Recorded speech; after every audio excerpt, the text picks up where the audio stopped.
महाराष्ट्र में मुस्लिम आरक्षण की मांग एक बार फिर तेज हो गई है। ओवैसी की पार्टी और समाजवादी पार्टी महाराष्ट्र में मुस्लिम आरक्षण की मांग कर रही है। क्योंकि नागपुर में महाराष्ट्र असेंबली का विंटर सेशन चल रहा है, इसलिए आज नागपुर में AIMIM के MP इम्तियाज जलील ने अपने हजारों समर्थकों के साथ प्रोटेस्ट किया। इन लोगों की मांग है, महाराष्ट्र में आबादी करीब 12 करोड़ है, जिसमें से 20% आबादी मुसलमानों की है। इसलिए महाराष्ट्र के एजुकेशन इंस्टीट्यूशंस में मुसलमानों को कम से कम 5% रिजर्वेशन मिलना चाहिए। लेकिन अब AIMIM के सांसद इम्तियाज जलील इसे मुद्दा बना रहे हैं। इम्तियाज ने कहा कि महाराष्ट्र और केंद्र की सरकार मुसलमानों के हक मारना चाहती है। सरकार अपनी जिद पर अड़ी है।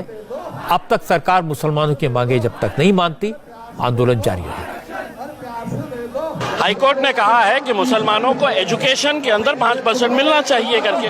अब अगर वो एजुकेशन के अंदर अगर मिल जाता है तो यकीनन हमारे बच्चे पढ़ेंगे। आज केंद्र सरकार क्या कर रही है, तो हमारी प्री मैट्रिक स्कॉलरशिप बंद कर दी है, मौलाना आज़ाद रिसर्च फेलोशिप वो बंद कर दी है।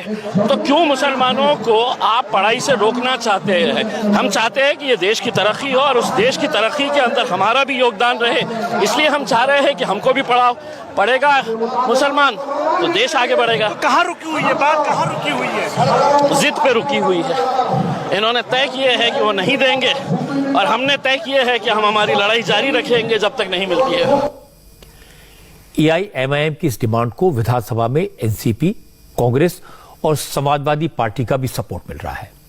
हालांकि महाराष्ट्र सरकार में माइनॉरिटीज अफेयर्स के मिनिस्टर अब्दुल सत्तार ने कहा कि सरकार हर वर्ग को ध्यान में रखकर काम कर रही है।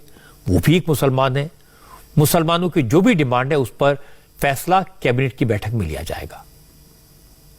इसके बारे में कैबिनेट में चर्चा होगी और उचित निर्णय जो भी लिया जाएगा, ये मुख्यमंत्री, उप मुख्यमंत्री, सब मंत्री महोदय के सामने विषय रखे जाता। कैबिनेट में कोई भी निर्णय लेना है तो उसके सामने लाना पड़ता।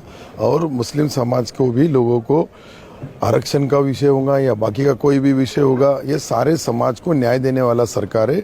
यहाँ कोई पक्षपात या जातिवाद नहीं होगा। फैसला करेगी, क्योंकि अब तक वोट बैंक की तरह इस्तेमाल किया जा रहा है, ऐसा उनका आरोप नहीं। उनका कोई भी आरोप नहीं है। मैं खुद एक मुस्लिम हूँ और अल्पसंख्यक समाज को न्याय मिलना चाहिए, ये भूमिका से हम काम करेंगे। महाराष्ट्र में आरक्षण का मसला पुराना है।